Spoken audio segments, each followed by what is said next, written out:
Hi, welcome to Mills and Zoldak Potters, our studio in Portsmouth, New Hampshire.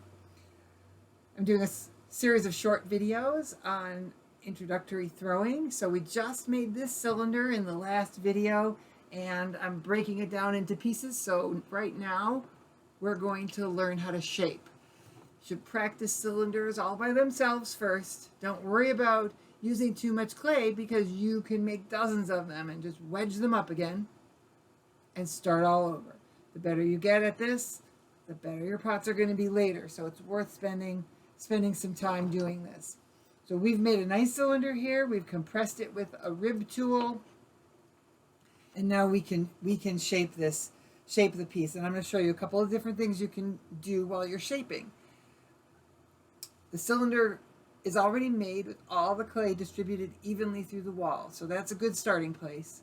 And now shaping is all about stretching the clay. So we'll push out from the inside to swell the form, and we'll push back in from the outside to bring it narrower and allow it to come back in.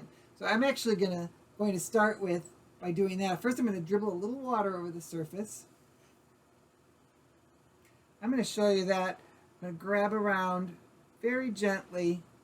This is called collaring. Can you see the narrowing of that neck? When I do that, it also creates a shoulder, right? So we can make the whole cylinder narrower by collaring up from the lower portion all the way up. And you always want to be conscientious about following that center axis with everything. So that's going to be collaring, and that's going to be very useful for almost everything that you do on a potter's wheel. So I'm going to start by shaping this cylinder. I'm going to push out gently, and I'm going to guide it back in from the outside, pushing in more from the outside.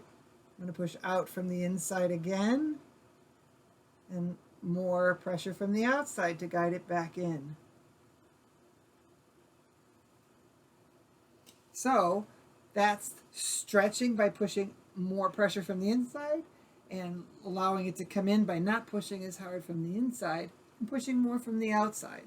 We're going to keep any water on the inside soaked up. You don't want to let a puddle develop in there because that'll weaken the clay.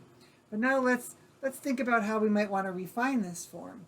Maybe I want to push in a little bit more from that base and have this curve come right off the wheel head. Maybe I want to raise that curve a little bit, so I have to push out just a little bit more as I go. What if I want to make this a little bit narrower? I'll wrap my fingers around and close that neck in a little bit. So I can go back down to that neck and follow through. Maybe even straighten that out a little bit.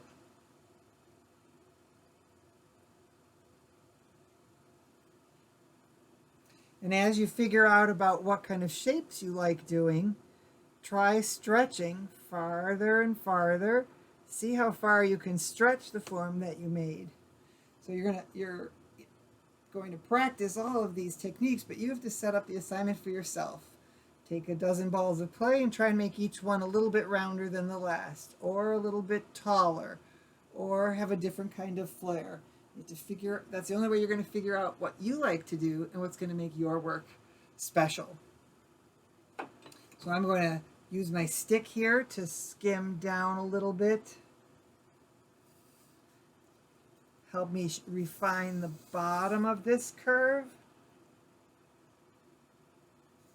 And I'm using the edge of the stick to actually help me define that curve underneath. And you know what? I can still go back in and work on this a little bit more, even though it looks like I might have had a nice form. I want a little bit more definition at the bottom. And I want to make this neck nice and straight.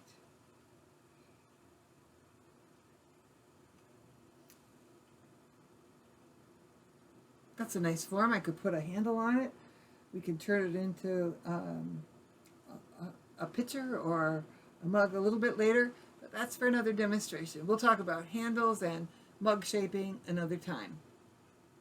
So practice your cylinder making, practice your shaping, and you'll be all set to continue on with the next steps.